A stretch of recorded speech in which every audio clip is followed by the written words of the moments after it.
কুমু নিশ্চয়ই শুনতে পাচ্ছেন আমাকে, আপনি কোথায় আছেন, কি পরিস্থিতি দেখছেন জানাবেন।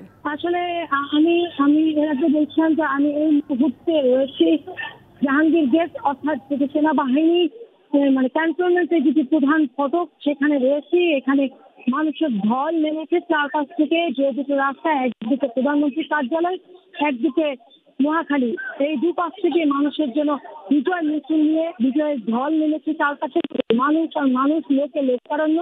আপনারা জানেন যে কিছুক্ষণ আগেই সেনাপ্রধান ক্ষমতা নিয়েছেন, ক্ষমতা হস্তান্তর করা হয়েছে এবং তিনি ক্ষমতা নিয়েছেন। তিনি বলেছেন যে 2-1 দিনের মধ্যেই সবকিছু ঠিক করে দেওয়া হবে। এর মধ্যে হচ্ছে সেনাপ্রধান সমস্ত রাজনৈতিক দলগুলোকে ডেকেছে। আমরা কিছুক্ষণ আগে যে বিএনপির নাগরিক ঐক্যের যিনি প্রধান ছিলেন যে মাহমুদুর রহমান মান্না, বিএনপি নেতা, তার সাথে আমরা কথা বলেছি। তিনিও ক্যান্টনমেন্টের ভেতরে ঢোকার জন্য আসলে এসেছেন।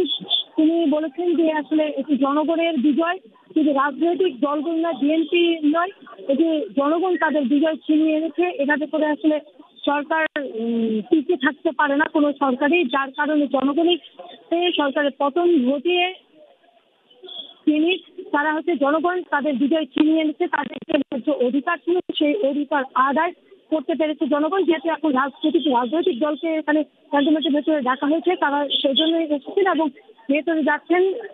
একে একে রাজনৈতিক দলগুলো আসছেন। আপনারা দেখছেন যে এখানে যদি আমি বলি যে বিজয় মিছিল নিয়ে বের হয়েছে, চারপাশে শুধু মানুষের ঢল, জাতীয় পতাকা থেকে শুরু করে মানে এখানে কারণ মানুষে পরিপূর্ণ হয়েছে। যারা যদি এই মানুষগুলোকে দেখলেই বোঝা যাবে যে ঘরে যেন আর কোনো মানুষ নেই, সকলেই যেন রাজপথে নেমেছেন, মাঠে নেমেছেন।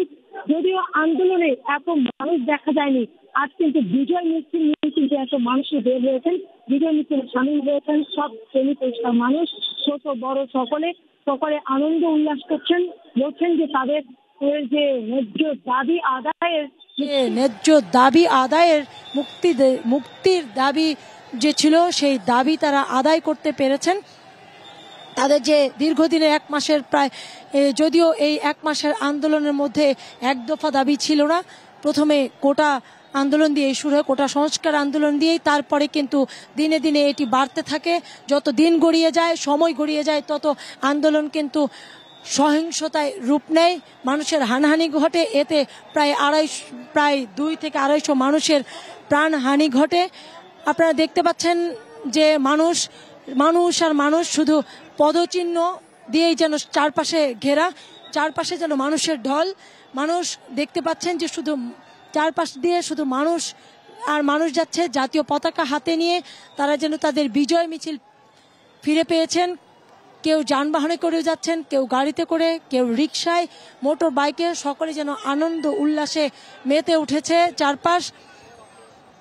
এবং আমরা দেখতে পাচ্ছি যে এ যেন সকল শ্রেণী পেশার মানুষের যেন তাদের বিজয় ছিনিয়ে এনেছেন, সেই বিজয় মিছিলে সামিল হয়েছেন সমস্ত দেশের যেন সকল নাগরিক, যারা আসলে আপনারা শুনতেই পাচ্ছেন, দেখতেই পাচ্ছেন মানুষের যে আন্দোলন, মানুষের যে বিজয় উল্লাস, সেই উল্লাসে তারা সেনাবাহিনীর সাথেই সামিল হচ্ছেন।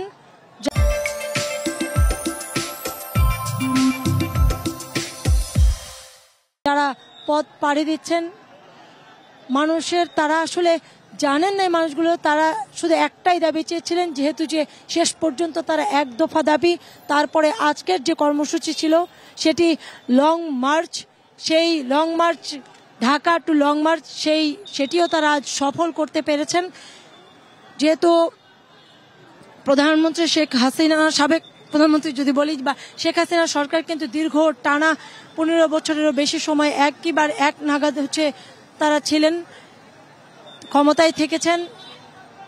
এখন মানুষের যে চাহিদা ছিল, মানুষের যে চাহিদা ছিল, তারা আসলে স্বস্তিতে থাকতে চায়, একটু সব কিছু যেন সহনীয় মাত্রায় থাকে, এই মাত্রায় থাকতে চাই। সেই কোটা সংস্কার আন্দোলনকে কেন্দ্র করে আসলে এটি একটি বিশাল বড় আন্দোলনের রূপ নেয়, সরকার পতনের রূপ নেয়। সেই সরকার পতনের রূপই কিন্তু আজকে তারা একেবারে যে সরকারকে যে হটিয়ে দেয়া, সেই আন্দোলন কিন্তু তারা যদি বলতে চাই তারা সফল হয়েছে।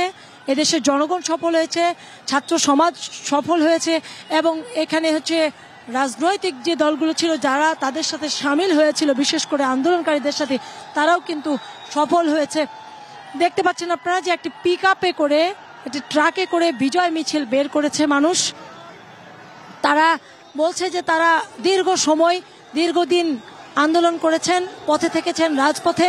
আজকে তারা তাদের আন্দোলন সামিল হয়েছে। আপনারা দেখছেন এখানে হয়তো ছোট ছোট শিশুরাও রয়েছে, তারা জানেই না আসলে তারা কিসের বিজয়ের মিছিলে যোগ দিয়েছেন, কেন আনন্দ উল্লাসে মেতেছেন। তারপরেও সকল মানুষের সাথে সামিল হতে পেরেছেন। সকল মানুষের সাথে সামিল হওয়াটাও যেন মানুষের একটি বড় ধরনের তাদের যে অর্জন, তাদের মুখে সেই অর্জনের বাণী শোনা যাচ্ছে, তাদের মুখে হাসি দেখা যাচ্ছে। এখন এই হাসিটি ধরে রাখবেন কিভাবে, কারা কিভাবে করবেন সেটিরও কিন্তু সিদ্ধান্ত হবে, যেহেতু সেনাপ্রধান বলেছে যে আরও 2-1 দিনের মধ্যে সব কিছু নির্ধারণ করা হবে, সব কিছু ঠিক করা হবে। এই ক্ষমতা যেহেতু সেনাপ্রধানের হাতে এই মুহূর্তে, তিনি আসলে কিভাবে দেশকে চালাবেন এই মুহূর্তে, কাদেরকে এর সাথে নিয়ে করবেন, আমরা একটু যদি আসতে চাই, একটু আমরা দেখি আসলে তারা যে বিজয় মিছিল করছেন, এই বিজয় মিছিলের সামিল যারা হয়েছেন তাদের সাথে একটু আমরা কথা বলি। কথা বললেই হয়তো বোঝা যাবে তারা কেন, একটু কথা বলতে চাই যে কেন মাঠে নেমেছেন আর কিসের এই আনন্দ উল্লাস আপনার? দেশ দ্বিতীয়বারের মতো স্বাধীন হয়েছে, এই জন্য দেশ এত খুশি সবাই।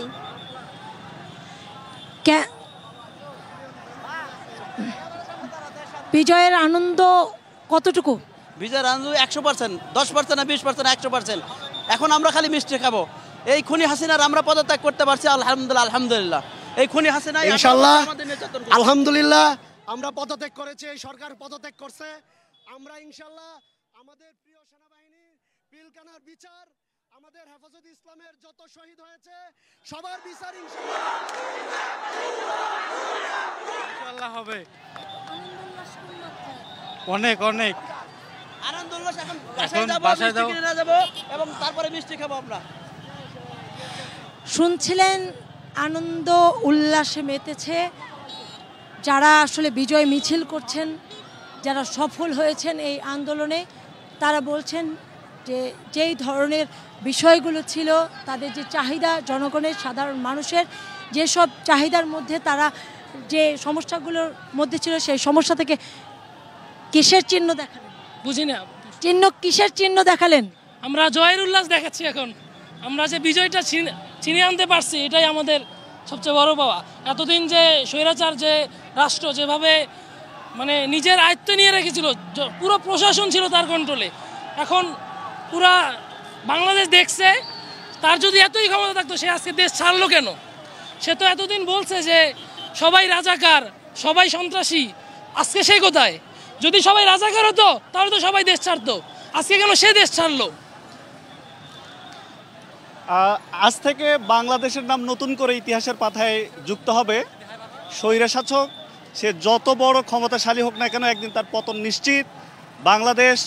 বাংলাদেশের ছাত্র ইতিহাসের পাতায় নতুন করে বাংলাদেশের নাম যুক্ত করবে আজ থেকে ইনশাআল্লাহ।